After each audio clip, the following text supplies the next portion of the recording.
Hello student, good morning. कसे आहात? बरे आहात ना? स्टडी चालू आहे.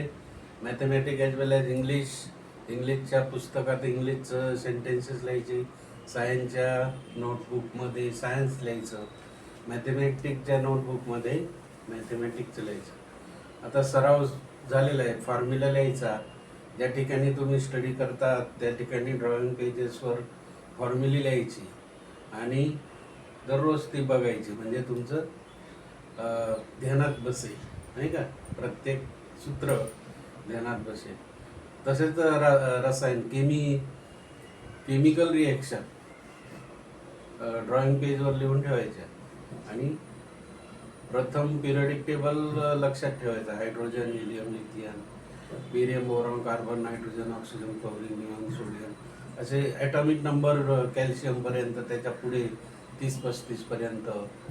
नंतर neon, helium, neon, radon, xenon, krypton हे झिरो ब्लॉक एलिमेंट आहे. काय आहे तर ते केमिकल रिॲक्शनमध्ये भाग घेत नाही. They are not taking part in a chemical reaction, so that they are zero block element.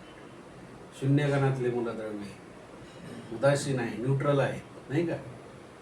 त्यावर कोणत्याही प्रकारचा प्रभाव नाही. आज आपण दोन प्रकारच्या रिॲक्शन बघणार आहोत. Chemical reaction, these are important reactions, very very important as per 9, 10, 11, 12 science is consider. मग ह्या रिॲक्शन कोणत्या आहेत? आता तुम्हाला जर मॅग्नेशियम आणि ऑक्सिजन यांची रासायनिक अभिक्रिया झाली, magnesium is reacted to oxygen, give rise MgO, magnesium oxide, बरोबर की नाही? मग ही रिडक्शन आहे की ऑक्सिडेशन आहे हे समजण्यासाठी ह्या दोन रिॲक्शन तुम्हाला काल आपण बघितल्या, रिडक्शन आणि oxidation, reducing agent, oxidizing agent. मग आता इथे क्वेश्चन पाहिजे, what is mean by neutralisation? आता फर्स्ट हा जो प्रश्न आहे 10वीला सतत येतो, प्रत्येक प्रश्नपत्रिकेमध्ये आहे, पण वेगवेगळ्या मार्गाने विचारला जातो. त्याप्रमाणे इथे hydrochloric acid is reacted with sodium hydroxide, give rise salt and water. What is the formula of salt NaCl and water H2O? Is the process is known as neutralization process. उदासीनीकरण, he उदासीनीकरणाची process ही कायम येते.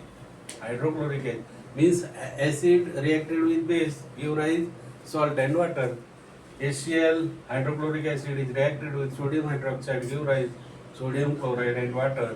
This process is known as neutralisation process. Acid plus इथं काय येईल, base, हे तुम्हाला HW, salt and water. आता या ठिकाणी बघा, what is long form of POP. What is the long form of POP and what is the molecular formula of POP? सोपं आहे, दिलेलं आहे. 10वीच्या पुस्तकात आहे, 9वीच्या आहे, 11वीच्या पण आहे POP. त्याचा होमवर्क आहे, पण काय असेल तुम्हाला माहिती? प्लॅस्टर ऑफ पॅरिस, इथं उत्तर आहे. Plaster of Paris, POP. आणि मॉलिक्युलर फॉर्म्युला पण लिहायचा, तो पण येतो. आता इथं कॉपर ऑक्साईड आहे आणि हायड्रोजन आहे. हायड्रोजन हा गॅस आहे, कॉपर ऑक्साईड हा ऑक्साईड आहे, सॉलिड आहे. Is reacted with hydrogen, give rise copper solid plus H2O liquid. What is this process? Oxidation or reduction? This process is reduction. Reducing agent is a copper oxide is reacted with hydrogen, give rise copper plus H2O. किंवा magnesium oxide, हा copper धातू आहे, magnesium सुद्धा काय धातू आहे. Magnesium oxide plus hydrogen give rise Mg plus H2O. म्हणजे हे रिडक्शन आहे. This process is known as reduction. Copper oxide reacted with hydrogen gas give rise copper solid plus water liquid. This process is known as reduction process. Reduction, oxidation, उद्या oxidation बघूया आणि वेगळ्या प्रकारची रासायनिक chemical reaction बघूया. Share करा, like करा मित्र हो, सबस्क्राईब करा, सर्वांना माहिती होऊ द्या. सायन्सच्या नोटबुकमध्ये लिहून ठेवा. ओके बाय, धन्यवाद.